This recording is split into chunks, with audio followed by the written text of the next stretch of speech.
क्या हाल चाल है मेरे दोस्तों। भाई खुशी का माहौल है यार। मतलब जिस हिसाब से बार्सिलोना मतलब एक काफी लंबे वक्त के बाद हम लोगों ने ऐसी परफॉर्मेंस दी है भाई। जो चीज हम लोग सबसे ज्यादा लैग करते आ रहे थे, इंटेंसिटी, वो आज के मैच में भाई भरपूर दिखाई दी है। भरपूर दिखाई दी है after even conceding first goal. ठीक है, गोल कंसीड करने के बाद भी हमारी इंटेंसिटी नहीं गिरी, क्योंकि जैसा चेल्सी के अगेंस्ट हम खेले थे भाई, शोल्डर ड्रॉप्स हो चुके थे हमारे गोल खाने के बाद। आज वैसा बिल्कुल भी नहीं हुआ। आज स्टार्टिंग मिनट से ही पता है क्या लग रहा था, 90 मिनट तक गोल आ रहा है, गोल आ रहा है, गोल आ रहा है।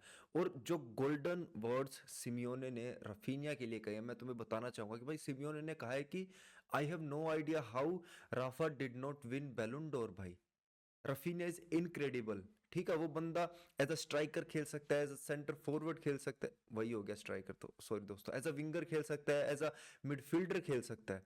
वो भागता है, वो प्रेस करता है, वो गोल स्कोर करता है, वो चांसेस क्रिएट करता है, वो ड्रॉप बैक करके वो डिफेंड करता है भाई। वो सब कुछ करता है। और जो पिछला सीजन उसका गया, वो one of the best season था उसकी लाइफ का। आई वुड नॉट से one of the best, I would से दी बेस्ट। ठीक है, तो अब पुरानी बातों के बारे में तो हम क्या ही बात करें दोस्तों। देखो जो आज का मैच हुआ एटलेटिको मैड्रिड वर्सेस बार्सिलोना, वहां हम लोगों ने 3-1 से विन निकाली भाई। ठीक है, हर एक प्लेयर टॉप क्लास खेला भाई। Top class. तुम रफीनिया से लगाओ, तुम लामिन यमाल से लगाओ, हाँ लेवेंडोस्की पेनल्टी मिस की लेवा ने, बट फिर भी तुम डैनी ओल्मो से लगाओ भाई। जो क्रिटिसिज्म डैनी ओल्मो को मिलता आ रहा है, मैंने बहुत पहले से तुम्हें कहना स्टार्ट किया था कि भाई डैनी ओल्मो तुम्हें गेम निकाल के देगा जहां पे टाइट स्पेसेस होंगे।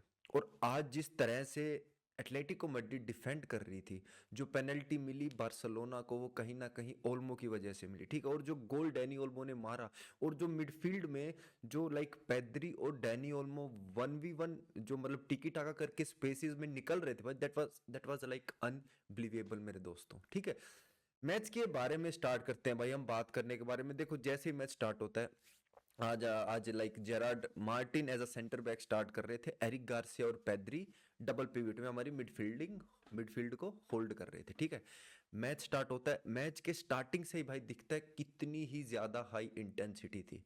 ठीक है, काउंटर प्रेस। ठीक है, बॉल पे उन लोगों को, हम लोग एटलेटिको मैड्रिड को कंफर्टेबल नहीं होने दे रहे थे। एटलेटिको मैड्रिड बॉल जीत रही थी, बस कुत्तों की तरह चढ़ रहे थे हम लोग। ठीक है, और कहीं ना कहीं ये आई वुड से कि ये कहीं ना कहीं कैंप न्यू पे खेलने का भी असर है भाई। क्योंकि मोन्जुइक में जब हम खेलते थे ना भाई, वहां पे बहन चो 1-1 किलोमीटर दूर फैंस बैठे रहते थे। ठीक है, तो फैंस अगर थोड़ा चीयर अप भी करते थे, चिल्लाते भी थे, है ना, तो कुछ इतना फर्क सा नहीं पड़ता था, कुछ सुनाई कम। एक एक तो ऐसा हो कि भाई बहुत दूर क्राउड है, फैंस बैठे हैं, और एक पूरा छाती पे चढ़ के फैंस बैठे हैं कैंप न्यू में जो बैठे हैं। भाई भाई जब पहला गोल बार्सिलोना ने खा लिया, चलो छोड़ो, पहला गोल बार्सिलोना ने खाया, ठीक है, वहां पे मैं कहीं ना कहीं यार, मैं क्या गलती बताऊं यार, ये तो तुम सब जानते हो भाई। आजकल आजकल जो कोई भी फुटबॉल देख रहा है, बार्सिलोना का फैन नहीं है, उसे भी पता है कि बार्सिलोना की हाई लाइन बहुत ही ज्यादा वल्नरेबल है। तो उसी से हमने गोल खाया भाई, Alex Baena. But what a finish man, what a finish, बहुत ही बढ़िया फिनिश करता है एलेक्स बाइना भाई। उसके बाद भी लेकिन जो एक इम्प्रेसिव चीज मुझे लगी सबसे ज्यादा, पहला गोल खाने के बाद भी हमारी इंटेंसिटी बिल्कुल भी नहीं गिरी भाई, बिल्कुल भी नहीं गिरी। जिस हिसाब से हम लोग काउंटर प्रेस कर रहे थे, जिस हिसाब से हम लोग बॉल विन कर रहे थे भाई, एरिक गार्सिया, फर्मिन नहीं बोल रहा, फर्मिन तो इंजर्ड है बेचारा, याद आ रही है यार, क्या करे दोस्तों।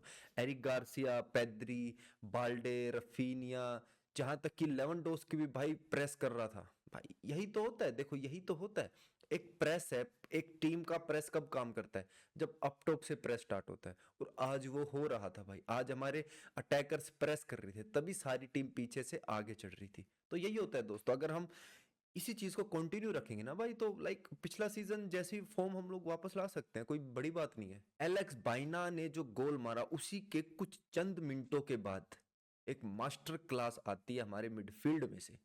ठीक है, what a lovely ball Pedri डालता है भाई रफीनिया के लिए, और रफीनिया जो ओब्लैक को ड्रिबल करके एक प्यारा सा फिनिश करता है भाई।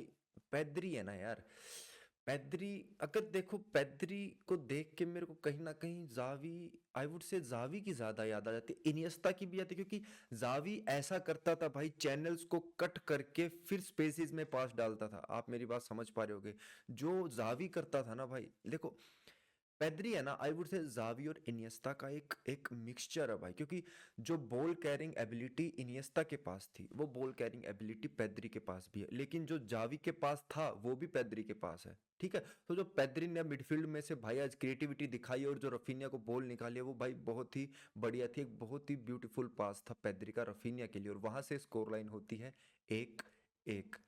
पेद्री ने, आई वुड से, पूरी तरह सिंगल हैंडेडली बता रहा हूँ मैं तुम्हें, सिंगल हैंडेडली एटलेटिको मैड्रिड के मिडफील्ड को डोमिनेट किया। तुमने देखा होगा तो स्टार्टिंग में एटलेटिको मैड्रिड ने क्या किया था कि मिडफील्ड को कॉम्पैक्ट कर दिया था भाई, है ना, उसमें थोड़ा क्राउडेड मिडफील्ड कर दिया था कि ताकि पेद्री को गेम रन करने की जगह ना मिले, क्योंकि एटलेटिको मैड्रिड पता है भाई, पेद्री इज अ बैकबोन भाई, वो एक लिंकअप है डिफेंस और अटैक के बीच में, वो सब कुछ कर सकता है। और बार्सिलोना को वो लोग फोर्स कर रहे थे कि बार्सिलोना विंग्स पे खेले, जो कि बार्सिलोना हमने देखा स्टार्टिंग में खेल रही थी भाई विंग्स पे, बट अब 90 मिनट तक थोड़ी ना कॉम्पैक्ट मिडफील्ड करके खेल सकते, क्योंकि आप लोगों को भी तो गोल मारने हैं भाई। तो वही सीन हुआ। हालांकि जब कॉम्पैक्ट मिडफील्ड करके वो लोग खेल रहे थे ना भाई, जब पिच को एकदम स्मॉल करके वो लोग खेल रहे थे, तब भी पेद्री और डैनी ओल्मो जो टाइट स्पेसेस में गेम रन कर रहे थे, वो आउटस्टैंडिंग था भाई, वो अनमैचेबल था। ठीक है, उसके बाद आता है लेवेंडोस्की भाई। लेवेंडोस्की जो पेनल्टी मिस करता है, हालांकि जो पेनल्टी बार्सिलोना को जीतती है भाई, अवार्डेड होती है बार्सिलोना को, वो कहीं ना कहीं ओल्मो की वजह से होती है। वही बता रहा हूँ, टाइट स्पेसेस में ओल्मो गेम रन करता है और उसको रोकना मुश्किल होता है, तो बैरियोस बैरियोस भैया उसे आड़ी टेढ़ी टांग अड़ा देते और वो पेनल्टी मिल जाती है। ठीक है, पेनल्टी लेवेंडोस्की भाई देखो मिस कर देता है। यहाँ पे मैं आप लोगों से एक चीज पूछना चाहूंगा, तुम्हें सेविया वाला गेम याद है, जब हम लोग 2-1 डाउन थे और आई आई गेस 75-76 मिनट के अराउंड हमें पेनल्टी मिली थी, और वो लेवेंडोस्की मिस करता और वो गेम हम 4-1 से हार जाते हैं। इंपॉर्टेंट मैच था, इंपॉर्टेंट पेनल्टी थी। आज का मैच भी भाई हम लोग 1-1 से ड्रॉ चल रहा था, और ये एक इंपॉर्टेंट पेनल्टी थी भाई। अगर यहाँ पे हम लोग 3-1 से विन कर रहे होते और लेवेंडोस्की पेनल्टी मिस कर देता तो नो प्रॉब्लम, कोई बात नहीं भाई, हो गई हम लोग लाइक डोमिनेट कर रहे थे स्कोर लाइन 3-1 से। लेकिन यहाँ पे भाई 2-1 सॉरी 1-1 की स्कोर लाइन और लेवेंडोस्की पेनल्टी मिस करता है। अनफॉर्चुनेटली तुम लगा के चलो, अगर ये मैच 1-1 ही ड्रॉ हो जाता तो कितना क्रिटिसिज्म लेवेंडोस्की को मिलता। ठीक है, तो मैं यहाँ पे, मेरे को कमेंट सेक्शन में बताना दोस्तों, क्या आपको ऐसा लगता है कि हमें पेनल्टी टेकर बदल देना चाहिए?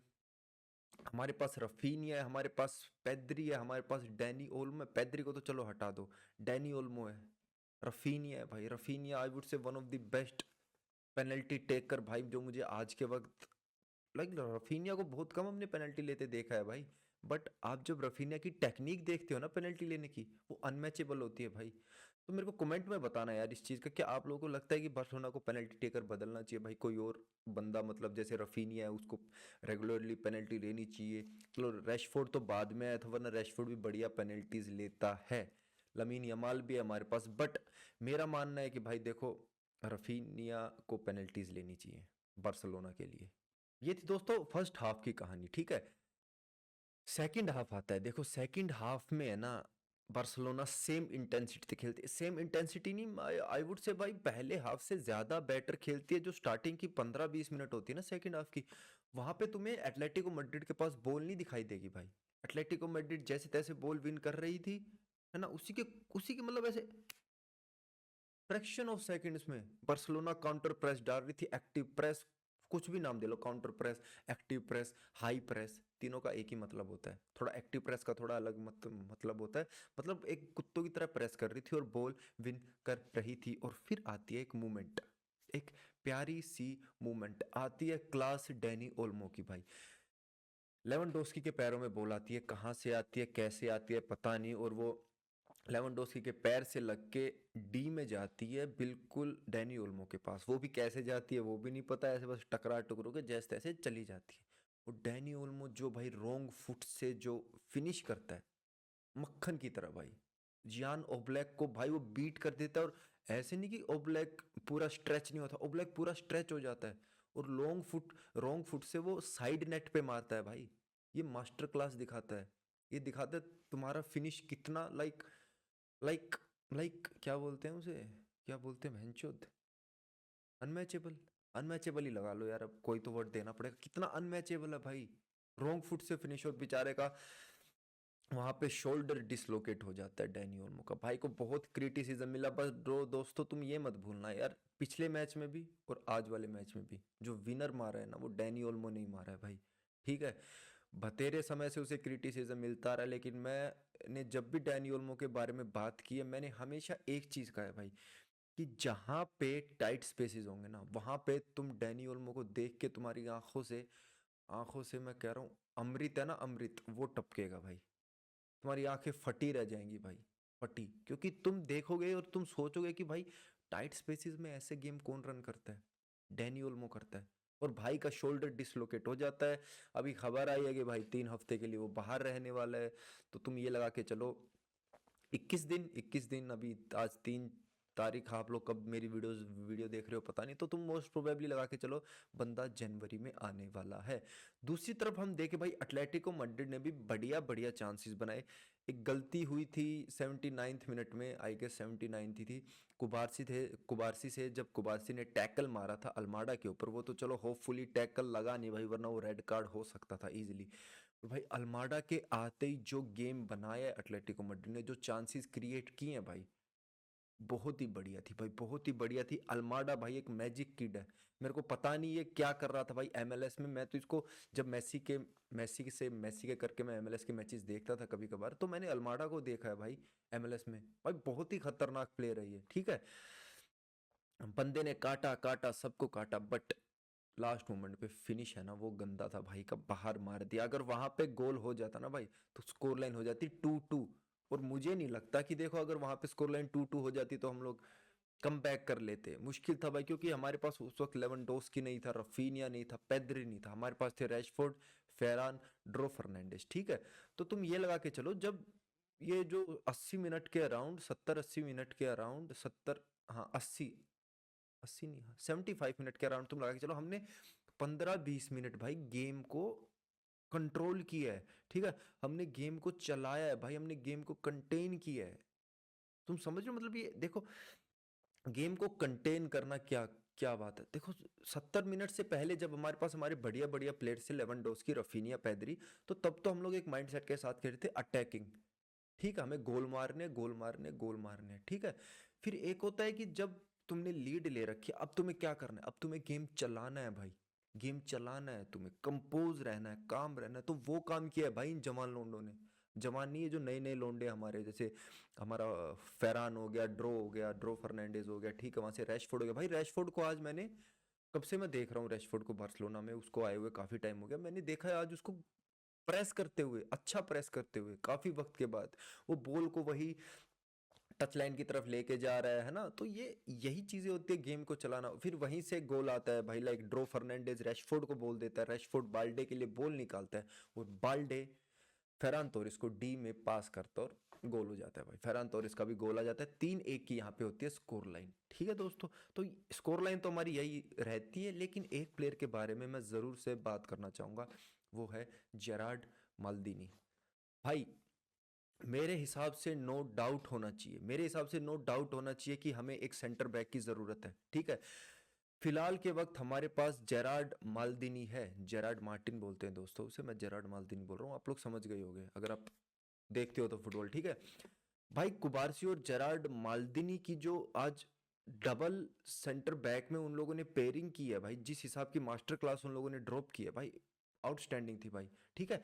जेरार्ड मार्टिन भाई बहुत ही ज्यादा अंडर रेटेड है, तुम फिजिकलिटी के मामले में भाई, बंदा लंबा तगड़ा है भाई, पेस भी उसकी डिसेंट सी। और तुमने देखा आज, लाइक तुम ये लगा के चलो, उसको पहले हाफ में शायद येलो कार्ड मिल गया था, तो उसने ऑलमोस्ट एक हाफ, 45-50 मिनट्स उसने एक येलो कार्ड के साथ खेली है, और उसने एक भी गलती नहीं की भाई, एक भी गलती नहीं किया। तो देखो मेरे हिसाब से तो देखो, जेरार्ड माल्दिनी को एक्सपीरियंस भी है भाई, बड़े बड़े मैचेस खेल रहे का, उसने कोपा डेल रे फाइनल खेला था शायद, ठीक है। मैड्रिड के अगेंस्ट वो खेला हुआ है, इंटर मिलान के अगेंस्ट वो खेला हुआ है ना, तो हाई प्रेशर वाले मैचेस उसको खेलने की आदत है, ठीक है। तो मेरे हिसाब से भाई कुबारसी और जेरार्ड मार्टिन हमारे सेंटर बैक रहने चाहिए, ठीक है। अलोंग साइड तुम एरिक गार्सिया, उसको हम लाइक अभी एज अ सीडीएम स्टार्ट करा रहे हैं, क्योंकि हमारे पास ये क्या नाम है इसका, बुखार उखार हो गया डियोंग को, तो तुम ये लगा के चलो क्रिस्टियनसन, अराउहो और एरिक गार्सिया हमारे एज अ बैकअप पर रहें, ये मेरा मानना है भाई। अगर आपको मेरी बात से आप सहमत ना हो तो मुझे कमेंट में जरूर बताना, आपके हिसाब से क्या ये पेयरिंग बढ़िया रहेगी भाई, ठीक है। तो दोस्तों देखो भाई, फिलहाल अगर पॉइंट्स टेबल की तरफ हम देखते हैं ना भाई, तो हम लोग 4 पॉइंट आगे हैं, एक गेम इन हैंड अभी रियल मैड्रिड के पास, जो आज एथलेटिक बिल्बाओ के अगेंस्ट रियल मैड्रिड खेलने वाली है, जो कि एथलेटिक बिल्बाओ के होम ग्राउंड पे। तो कहीं ना कहीं अगर यहाँ पे रियल मैड्रिड जीत जाती है तो हम 1 पॉइंट आगे रहेंगे, और अगर रियल मैड्रिड ड्रॉ कर देती है तो हम 3 पॉइंट आगे हो जाएंगे दोस्तों। तो भाई अब देखो, hopefully as a Barca fan हम तो यही चाहेंगे ड्रॉ करे या हारे, है ना। बाकी तो देखते हैं भाई क्या सीन रहता है। अगर आपको दोस्तों दोस्तों दोस्तों अगर आपको वीडियो अच्छी लगी हो तो भाई चैनल को जरूर से सब्सक्राइब करना भाई, लाइक करना, शेयर करना। हम लोग मिलते रहेंगे ऐसी वीडियोस के साथ, तब तक के लिए गुड बाय, टेक केयर, ध्यान रखो एंड पीस आउट।